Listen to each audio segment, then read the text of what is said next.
Welcome to Dirt, Sweat, and Gears and the minefield of mechanical mistakes. We are here with my 1982 Chevy S-10 pickup. And as I trip over my jack, in the last video, we finished our rebuild from the bottom up of this 2.8 worthless little motor and got it to fire up and run. And in this video, we're going to try to make it actually run a little bit better. See, if you remember from the last video, it ran, but it sounded horrible.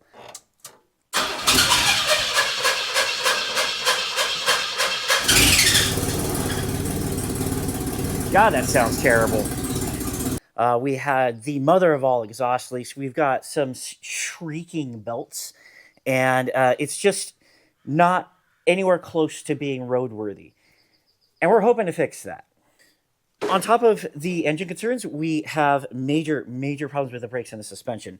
You see, this lid doesn't stay on the brake master cylinder, so we have to replace that. We're going to replace the master cylinder. We're going to flush all the fluid, replace the brake lines, brake pads, the rear drums, the springs, the rear spring hardware, and the rear shoes. We're doing a all-four-corner complete brake overhaul on this thing to get it running like new, because stopping is very important to me anyway. So let me pick up the camera. We'll walk around and talk about what needs to be done here in this video, and then we'll get to work. So first things first, in the last video when we started this truck up for the first time, we had a really bad exhaust leak, and it was coming from between the header and the Y pipe, so we got to replace that gasket. That's on order. That's going to arrive whenever it does. In addition to the exhaust leak, we've got a belt shrieking, and I'm fairly certain it's the alternator belt. I have to retension this belt.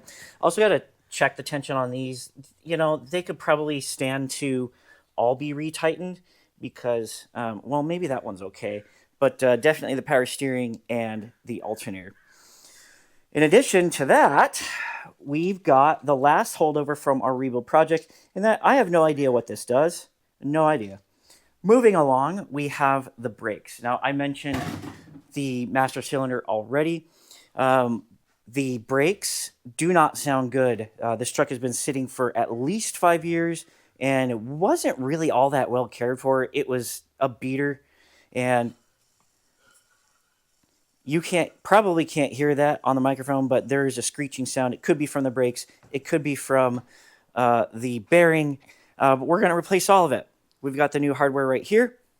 And on the rear, we've got some hardware in. We've got some hardware on order. The rear drums and shoes are on order, but we have the springs, so we can get started with that nightmare disaster whenever we want, which is going to be never. I never want to do drum brakes. Speaking of brakes, when you are doing brakes, it's really important to have clean, good brake fluid in your system.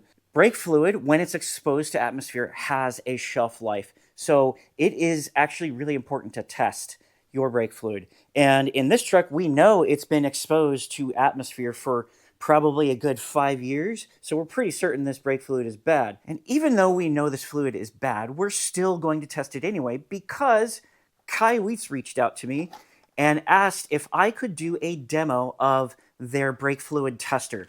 They also sent me a borescope, but they were also in their email very adamant about real-world applications and not like manufacturing a problem to use their product to solve. This is a real-world problem, and I want to show how you can use their tools to diagnose your problems in real life. This tool is pretty affordable. It is available on Amazon. I am going to drop a link in the description along with a discount code so that you can get your own.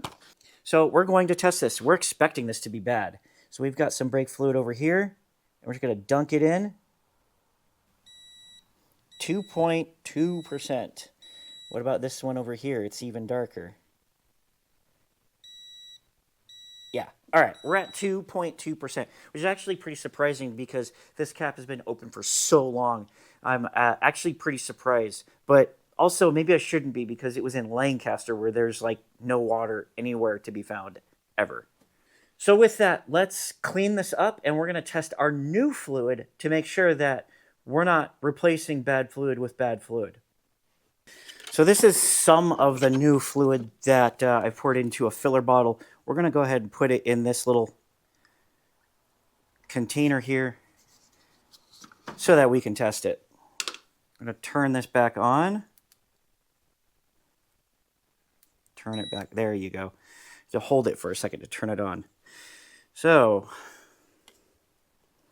dunk it in. Oh, wow. This is technically good, but you did see it beep for a second, so it's at 1.8. This fluid is actually borderline. I might want to get rid of it. Hey there, it's Devin from the future. I want to take a moment to talk about what this tool is and what it isn't, because I'm not going to just shill something just because somebody gave me something for free.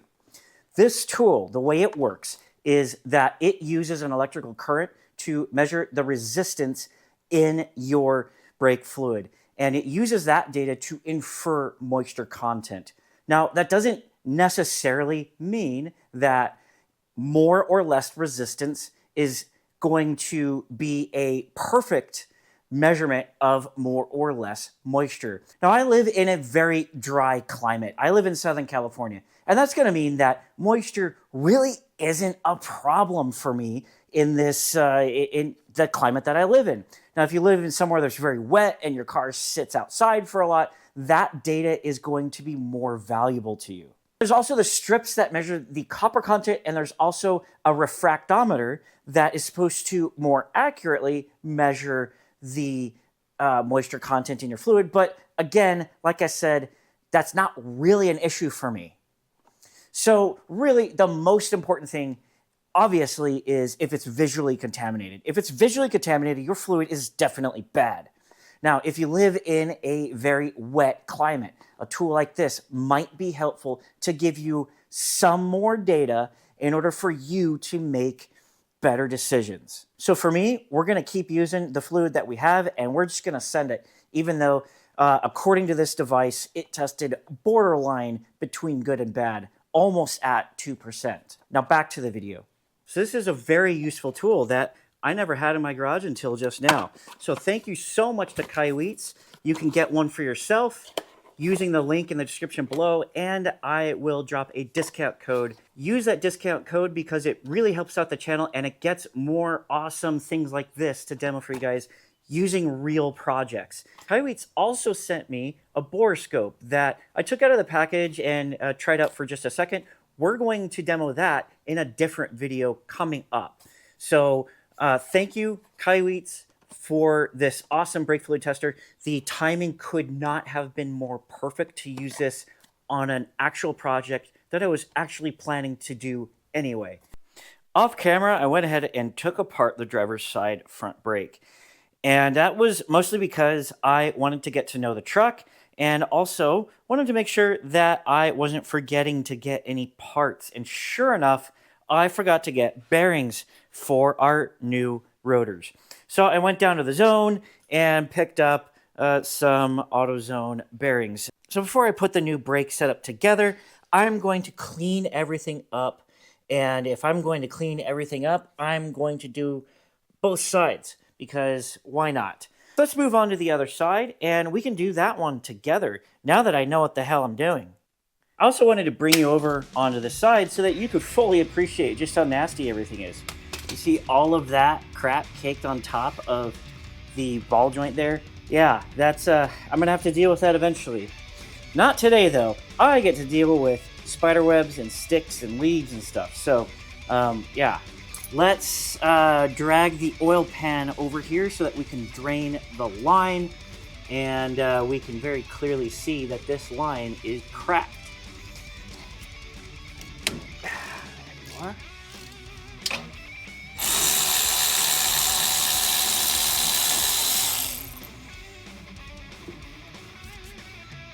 Oh, I'm not gonna smash my hand in anything, no.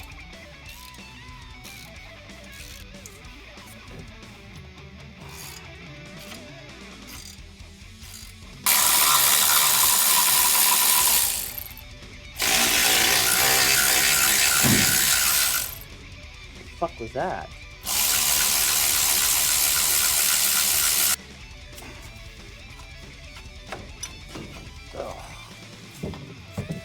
come on. How?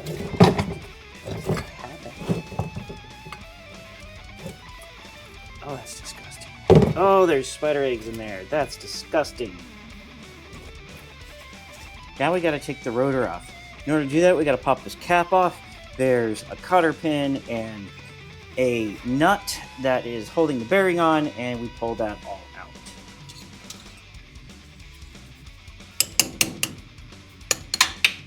There you go. And if you want to save the cotter pin, you can bend the tails and pull it out from the top, but we are not going to save these cotter pins. So we're going to put our safety squints on, and we're going to cut it off. There you go.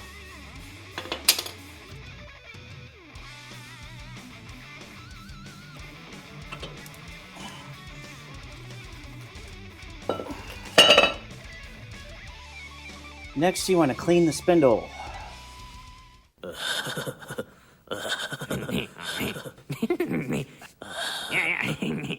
Don't. I know you're thinking it. Don't. This is a family channel.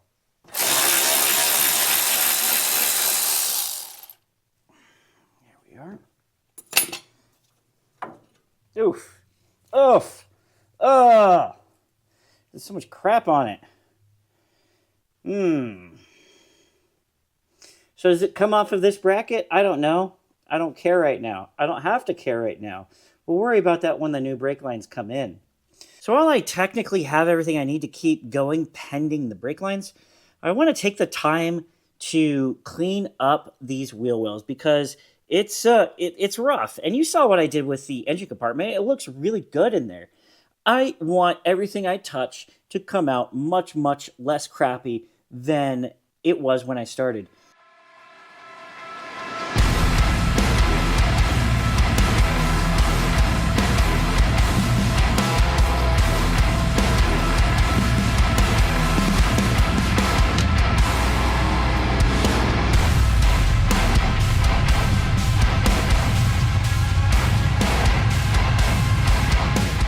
We have everything cleaned up within reason. This is a work truck after all, not a show truck.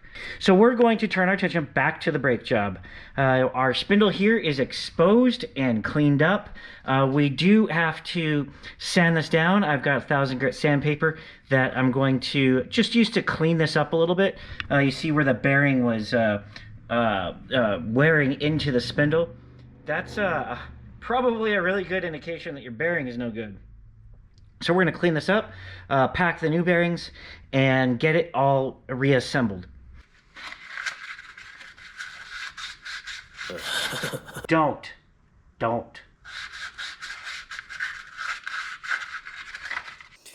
I don't know when I'm going to learn when it comes to this AutoZone stuff. So these are the wheel bearings that I got for the inner bearings. They came in the same box, but they're two very different bearings. And they are both wrong. They're both wrong.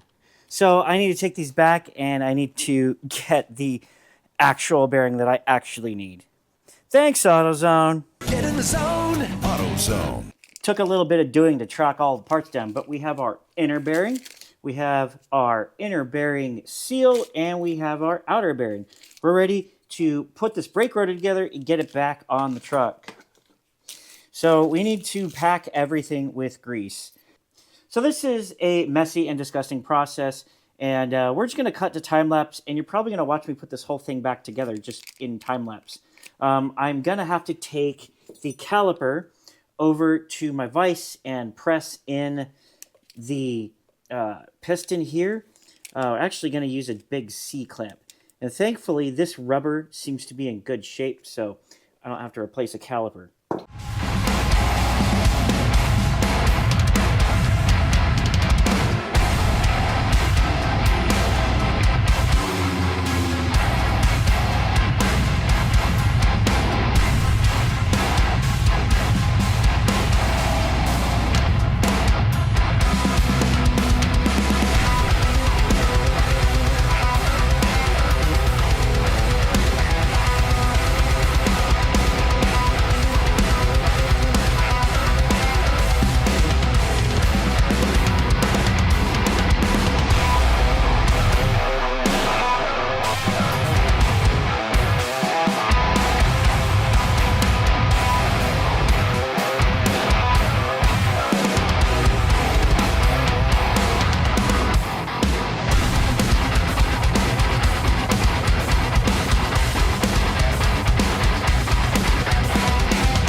Our new brake lines have arrived just in time.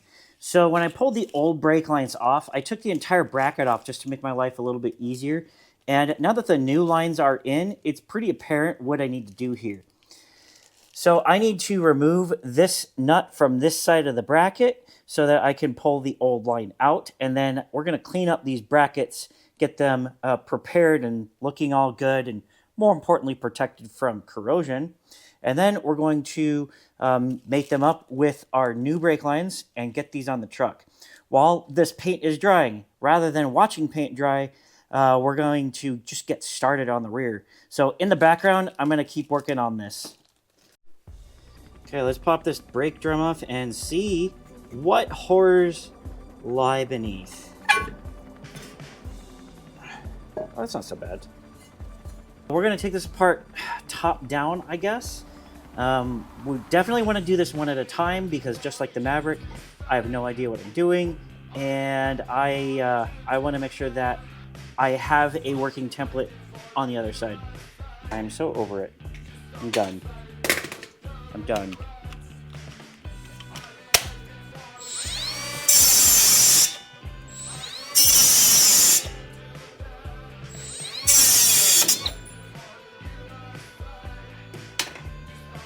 Done! Why are you still smoking? God damn. Are you gonna catch fire? Yes, there is an ember down there. Wow. It actually was about to catch fire.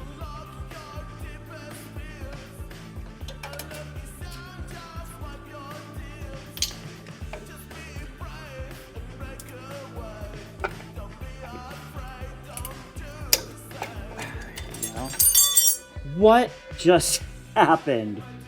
Oh my god. What was all of that? I didn't even have a chance to see that. Little update on these rear drum brakes. This project just got a lot more annoying. First things first, I had to remove this little house thing here that was around the back of the wheel cylinder in order to remove it. And then I promptly rounded off the bolt from the hard line to the wheel cylinder. So I thought, well, since I have to replace the brake line anyway, why don't I just take the whole wheel cylinder out along with the brake line? Except there's one problem. Yeah. Can't get it past the wheel hub. So that means I have two options. I can either make a new brake line or I can pull out the axle shafts. And considering these make a lot of noise and the truck has over 200,000 miles, might be a good idea to pull these axle shafts out.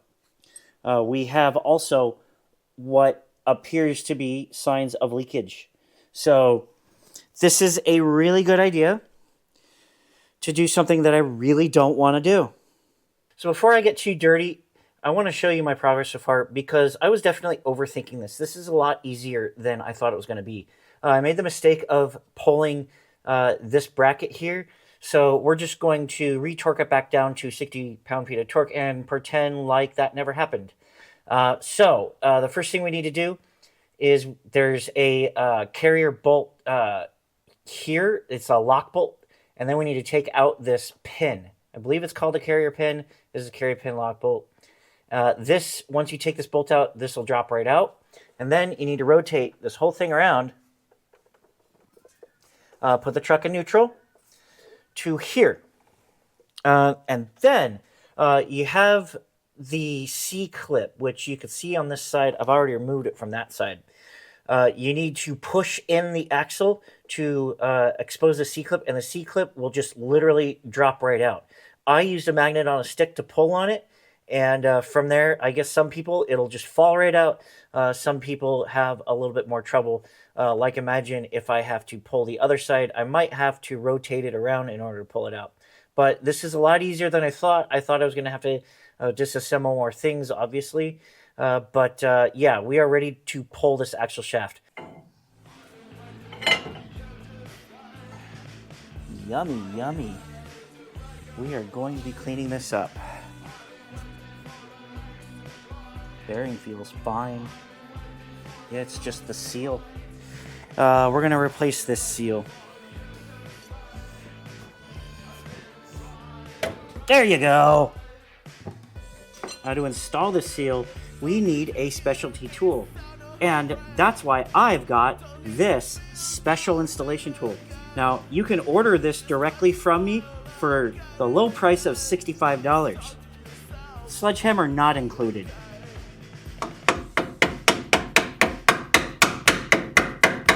Let's give it just a little tap around the edges. Just as kind of a sanity check. Now let's pull out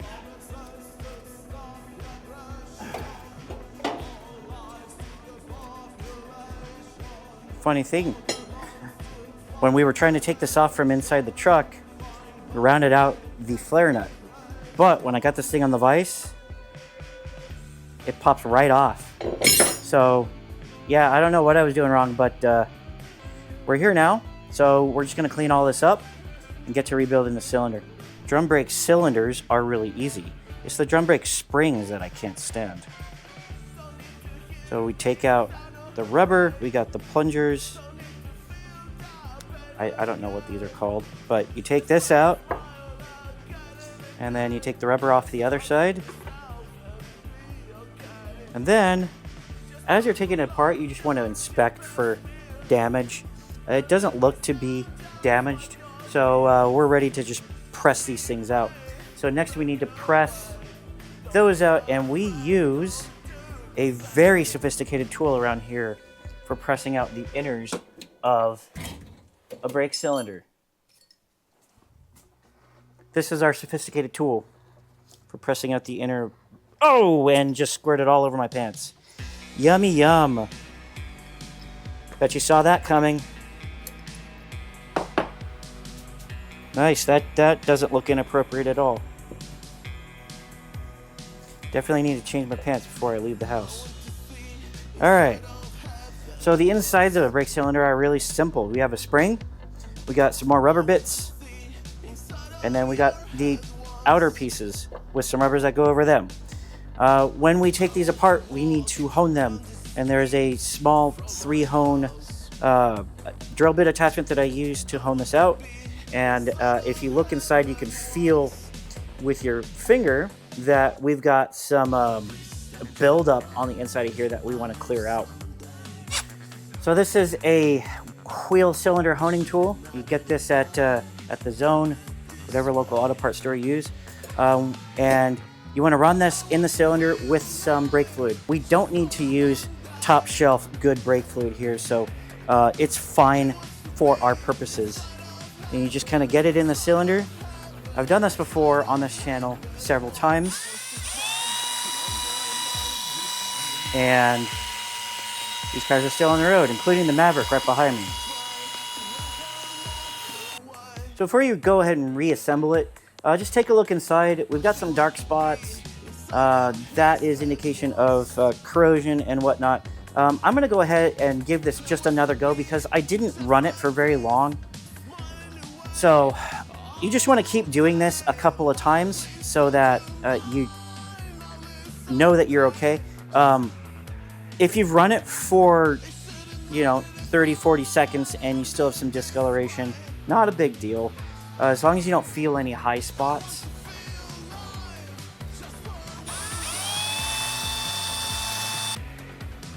Yeah, we're fine. So I got rid of a lot of the surface discoloration, so that means I think I'm okay. I definitely don't feel anything in there.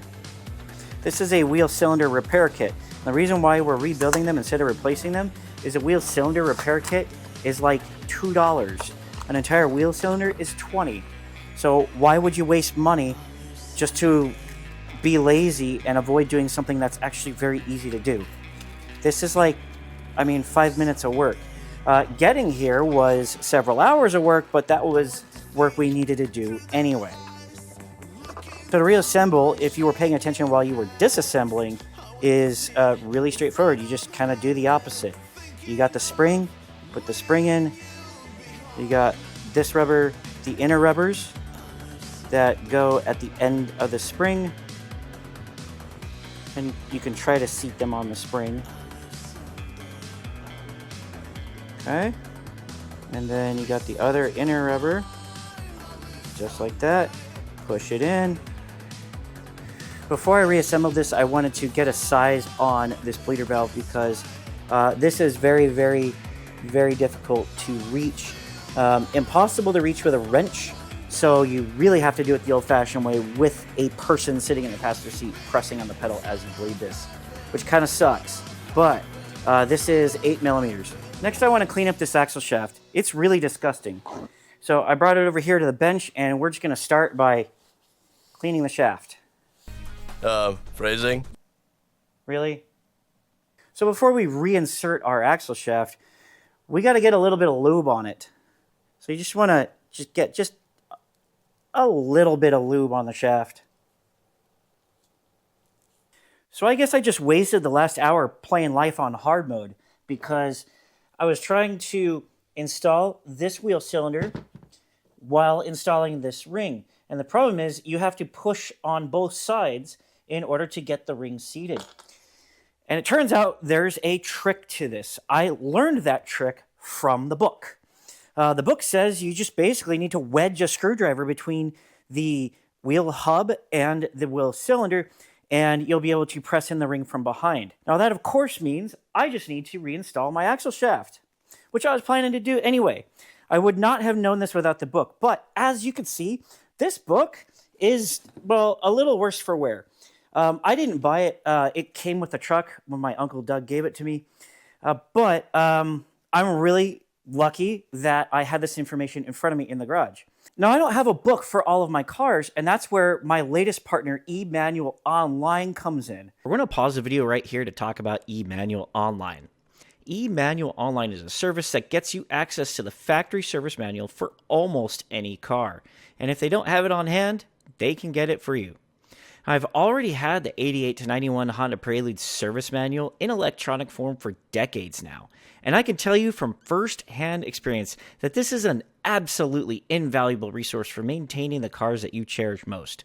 In this example, I most recently used the 88 to 91 Prelude service manual in diagnosing my car's AC system, and it was an absolute goldmine of information. I learned the exact measurements for AC system oil, refrigerant volume, refrigerant pressure for filling my rebuilt system, and when it failed to turn on, I used the diagnostic steps to track down the source of the problem, which turned out to be a bad control module. The greatest benefit of having a service manual in electronic form versus a book form is that, for one, you can't keyword search or use hot links in a book.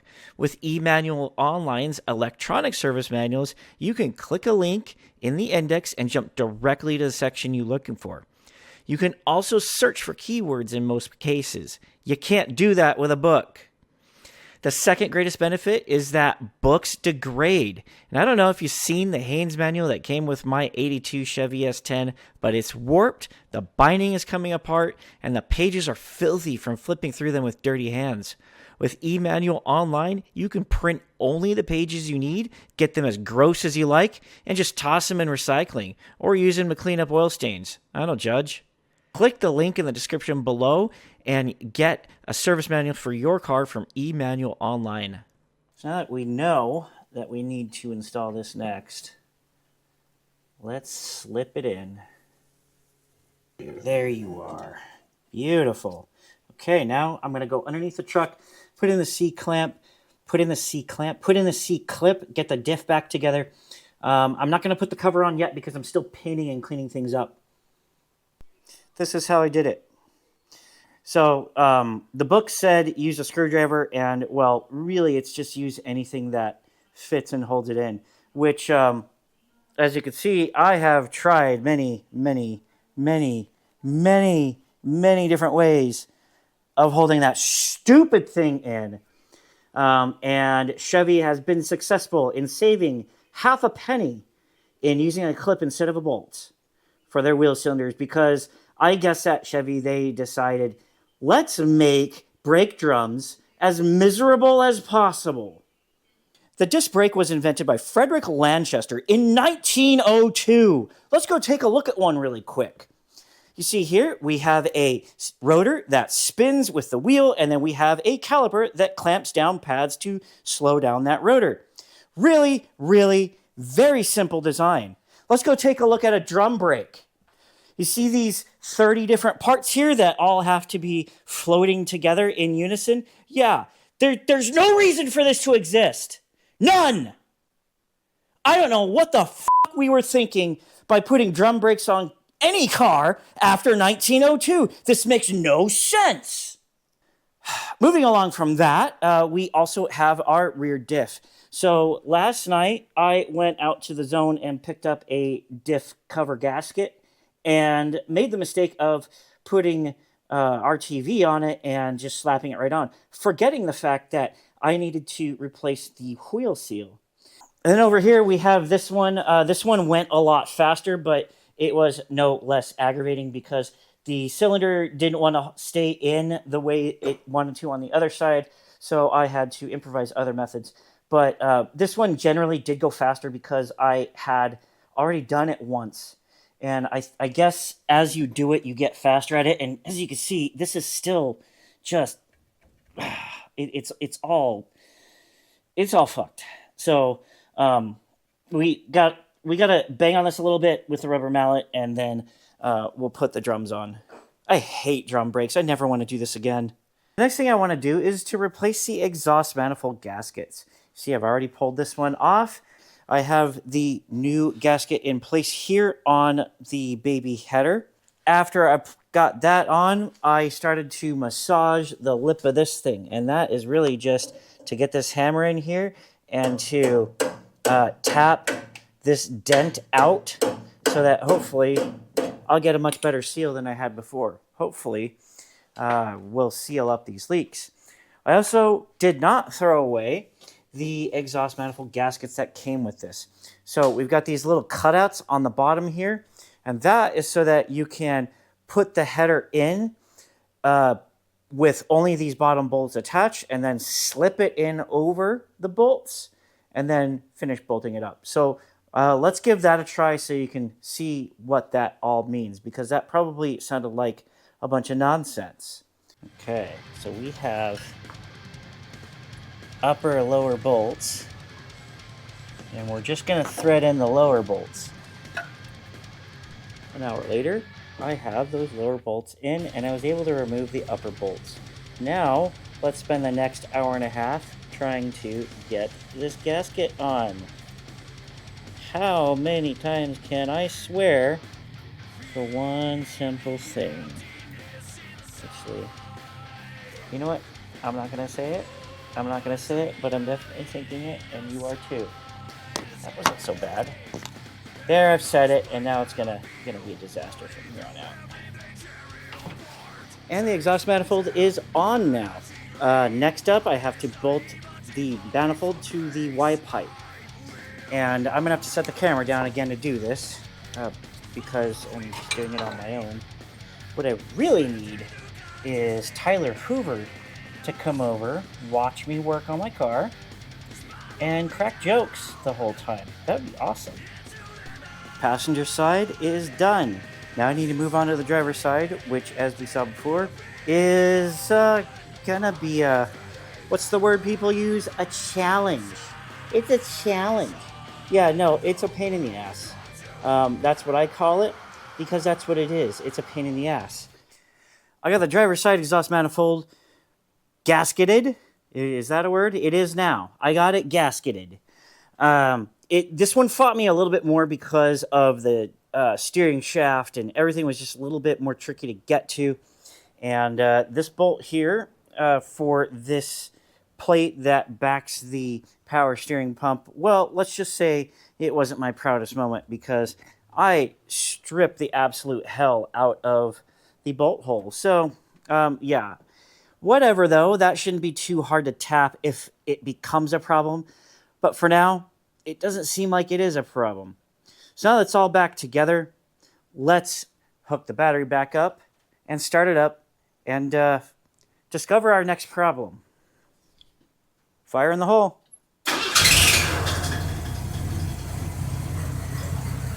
Oh, that actually sounds a lot better. Doesn't sound good, but it's better.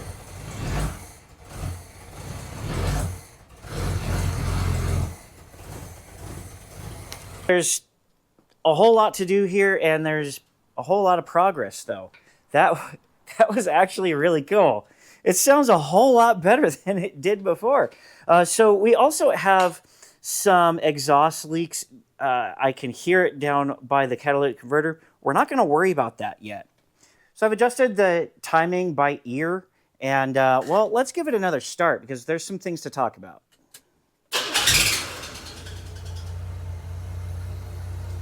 So it sounds really smooth, but I think the shrieking sound you hear at startup actually could be the power steering belt, because you see, it doesn't seem to be spinning quite center.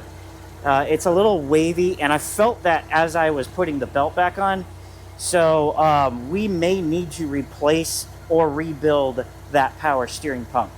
Not a huge surprise, but it is worth noting that the alternator is new, the smog pump is new, so that's really the only accessory that is worth suspecting at this point.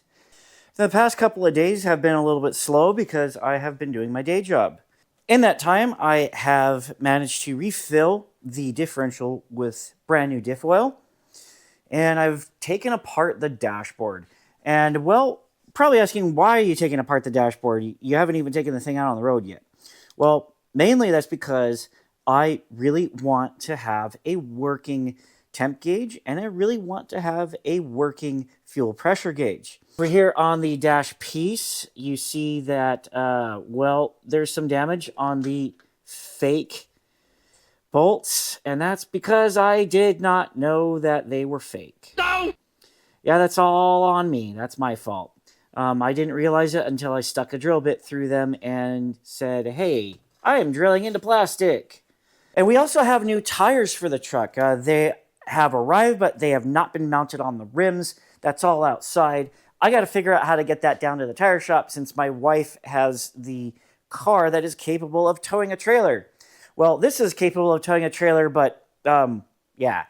Anyway, I may end up taking those tires down with the Miata, but in the meantime, we're still also waiting on a power steering pump. So we have a little bit of downtime, and I think I want to spend this time addressing the fender flare over here. Got my shape all traced out. Next, I'm going to start cutting it with my tin snips.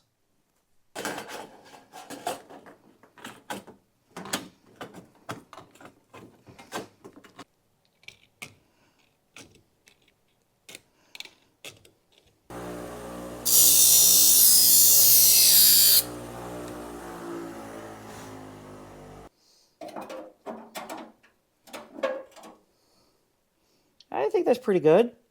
A little bit to trim off here, but we're going to be in good shape. I've finished fashioning up my little piece here, and, well, it doesn't look perfect because it doesn't need to look perfect. It's going to go back here where no one's going to see it. It does fit damn near perfectly, though.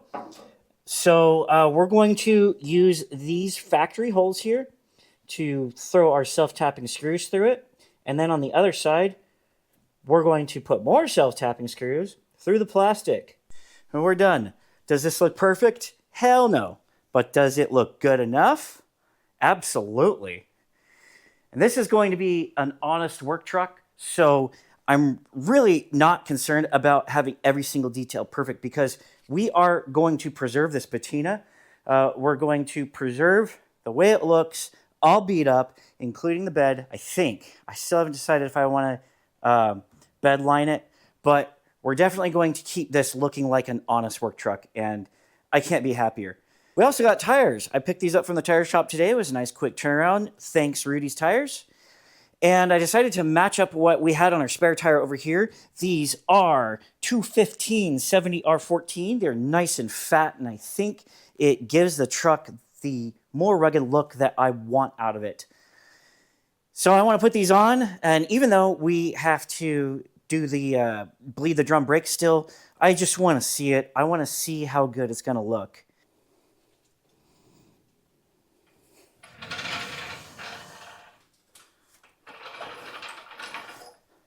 Look at that.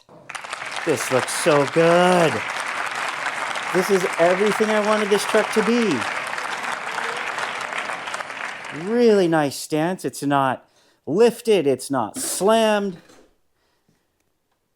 Obviously, I have to put the hood back on, and we don't get the full effect with the dog dishes off of the wheels, but we're going to save that for the final reveal when we pull this thing out of the garage. You'll notice that I had started pulling apart some of the wires. And it all starts with this plug. This is the plug for the torque converter lockout, and I wanted to resolve this before hitting the road because, well, I just want this thing to be running tip-top shape. If I'm going to claim that it's mechanically restored, it actually has to be. The story for the torque converter lockout starts inside the truck, so let me get a light in there and I'll start explaining. So the torque converter lockup on this truck is very, very simple. It's a single wire, which means that it constantly has 12 volts unless you are stepping on the brake or if the truck does not have any vacuum. So in order to test this thing, there is a plug at the back of the brake switch, and when you press on the brake, it closes this, or it opens the circuit. So when you're not pressing on the brake, we're going to have continuity. When we step on the brake, we do not have continuity. First thing I did was I tested this pink wire for a 12 volt, and it does have a 12 volt, and it goes out to this, which I assume is for the cruise control module.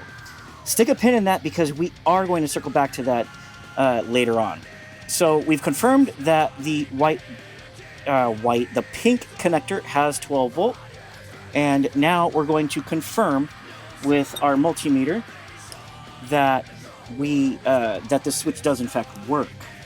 So we touch the prongs, step on the brake, and we lose continuity. So the other way to test this is to probe the back of this blue wire and then touch it to some kind of ground, turn the truck on, ignition on, and see if you have a 12 volt, which we do.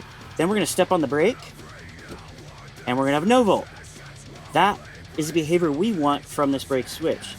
So the next thing to do here is to follow where this wire goes.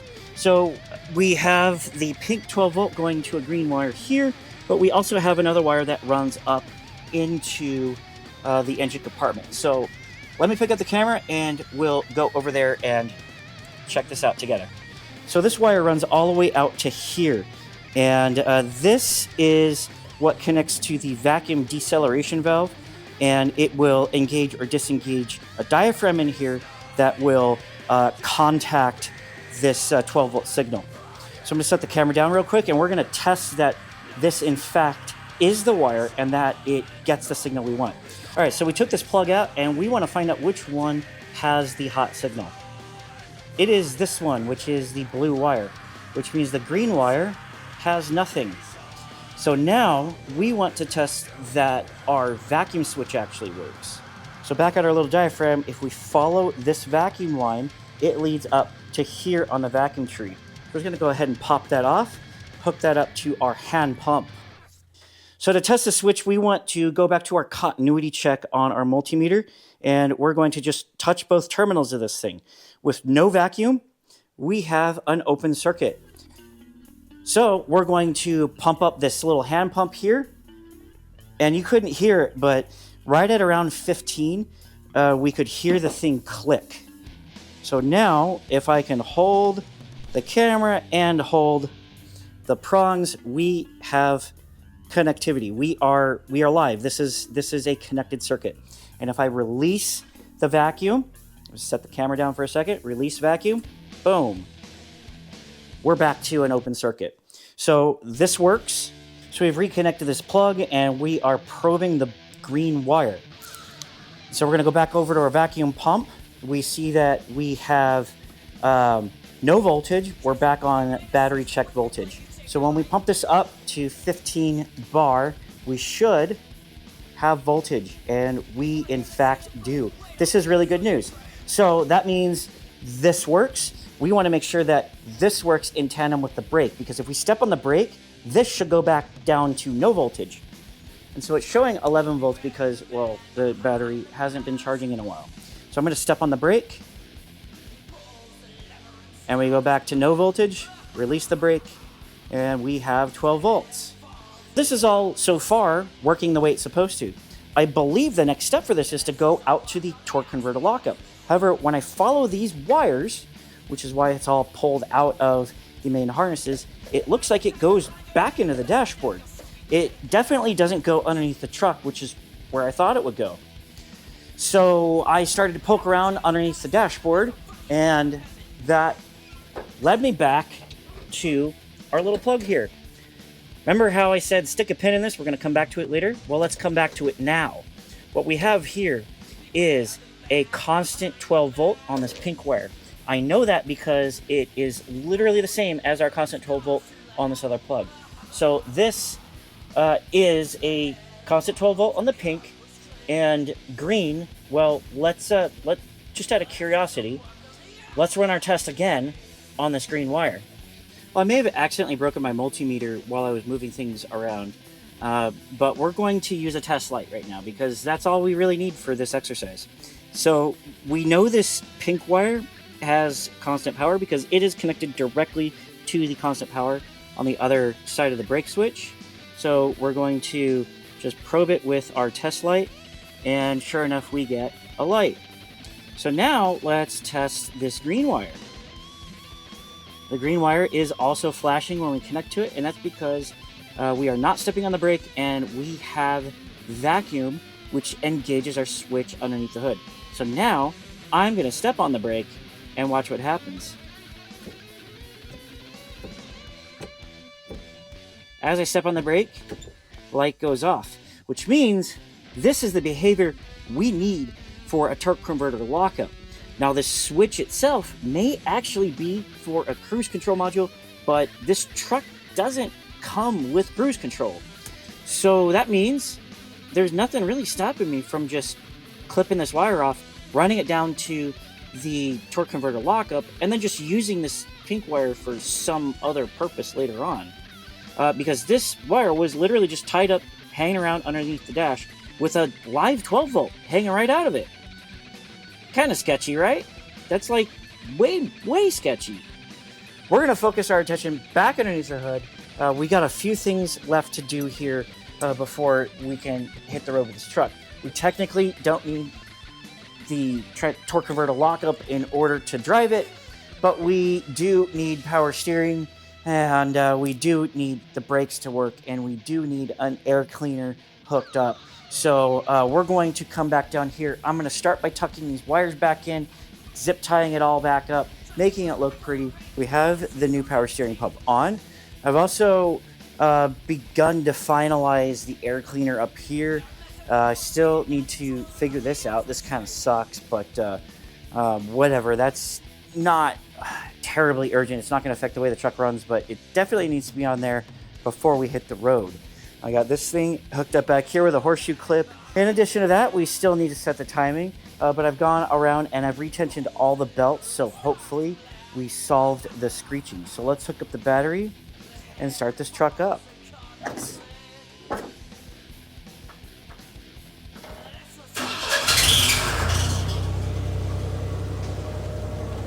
Okay, so we still had a little bit of screeching, but it sounds really good.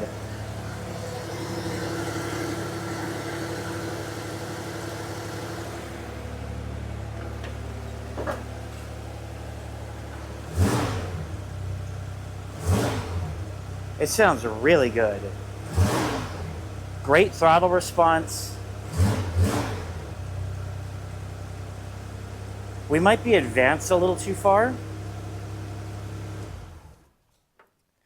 So we might be advanced a little too far, but we do have great throttle response. We need to get the timing light on once this thing is warmed up. But before we warm this up, I want to flush the radiator. Well, luckily this was basically just dirty water. but some of it got into the pan, and that some of it is a little bit gross. So I think flushing this one time is a good idea. I don't think we really need to do a whole lot more beyond that. So I'm going to dump more distilled water in here. We're going to run the truck for a few minutes, and then we're going to dump it again.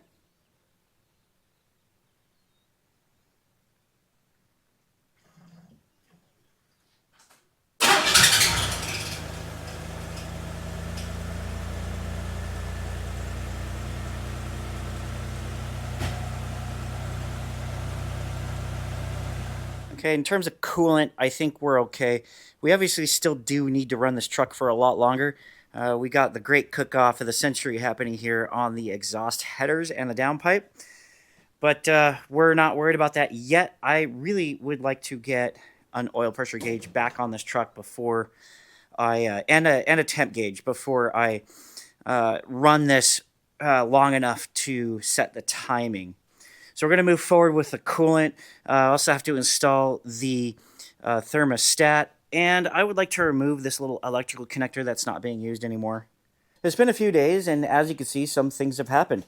We have the truck on the ground with the wheels on and our dog dish hubcaps, and that is because my cousin Sydney came over and helped me with the brakes. She wanted to learn how to work on cars, and bleeding brakes is one of the first things, well, one of the early things you should know about. And so I went ahead and did the rear myself, and she did the front. And so huge help to Sydney for helping with the brakes. She also helped me install the hood. I definitely could not have done that without another pair of hands. Same with the brakes. The brakes on this truck, especially the rear, were not configured in a way that you could even think to use the vacuum bleeder. So huge shout out to Sydney. Thank you so much for your help. And so after she helped me out, I had to fill the transmission fluid, and that took a few tries of, running it, filling it, letting it settle down, running it again. So that took, a few different tries, and we're now ready to start and run this truck and maybe pull it out of the garage. Well, obviously there's a lot left to do, but I want to get a feel for the brakes and also for the transmission. I also want to know that this thing can move. I want to see it move out of my garage. I want to turn it around. All right, I'm nervous.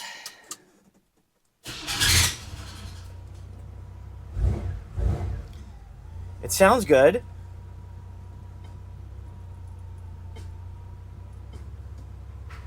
We are in drive.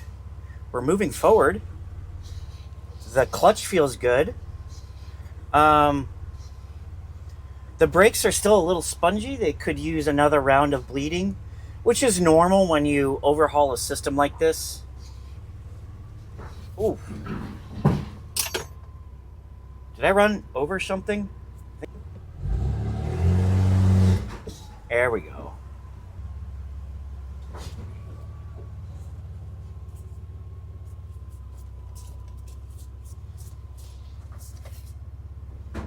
Oh, yeah. The brakes are spongy. I'm going to try to bleed them one more time. And that's not a knock on Sydney's helping me bleed the brakes. It's very common to need to bleed the brakes 2-3 times. So, yeah, it's just a thing that I'm going to do off camera. Not a big deal. But the truck overall feels really good. It pulls really well. It sounds great. It does stop, even though the brakes don't feel good at all. It definitely still stops. So if I had to drive it like this, I could, but I would still try to avoid, dicey situations. Look, this truck isn't going to win any races, but it doesn't need to. It needs to make lumber runs at Home Depot. It needs to pick up car parts and tools and, haul stuff across town. If I hook up the trailer to this, I'm going to have a lot of carrying volume. It's still a light duty, very light duty truck, so I'm not like going to be towing anything significant. Nothing more than like my motorcycle. I'm not towing a car, that's for sure. But it's going to do like probably 95% of the things I need a truck for. Oh, this is fantastic. This is fantastic. What a great experience. So far, so good.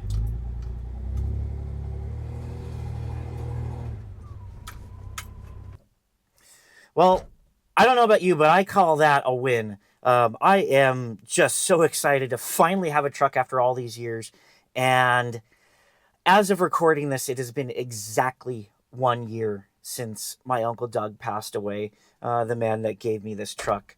So um, I just, this is perfect timing. I couldn't be more grateful. I couldn't be happier to showcase this thing. Even though it is an old worthless truck, even though it's still smoking really bad, um, we got it on the road. We got it running and driving. It feels great to drive, and really excited for what the future has in store for this truck and for my other trucks. Before I go, real quick, shout out to Sydney for helping out. Huge help with the brakes and with installing the hood. Thanks to Smith Brothers for all of your mentorship and for the work on the carburetor.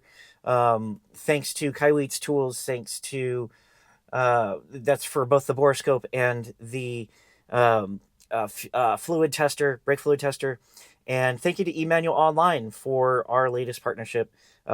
Really, this channel, my network, is growing, and great things are on the way. So with that, if you like what you see, like, share, subscribe, and comment. And if you don't like what you see, leave a comment anyway. I want to hear from you. Thank you, and I'll see you in the next video.